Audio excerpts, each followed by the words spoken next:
issued a flood warning for Lewis County, Bracken County, South Central Campbell County, Mason County, Pendleton County, Robertson County, Adams County, Brown County, South Central Claremont County, Southern Highland County, Southwestern Pike County, Scioto County, until 2:45 p.m.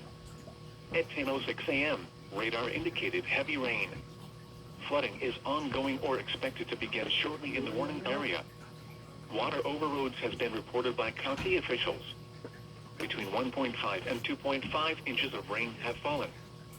Some locations that may experience flooding include Portsmouth, Maysville, Georgetown, Falmouth, Wheelersburg, Washington, Mount Orab, West Union, New Boston, Manchester, Peebles, Ripley, Aberdeen, Vanceburg, Augusta, Winchester, Sardinia, Seaman, South Webster, and Lewisburg. Additional rainfall amounts of 0.5 to 1 inch are possible in the warned area.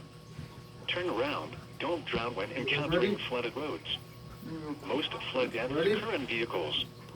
To report flooding, go to our website at weather.gov/ILN and submit your report via social media, when you can do so safely.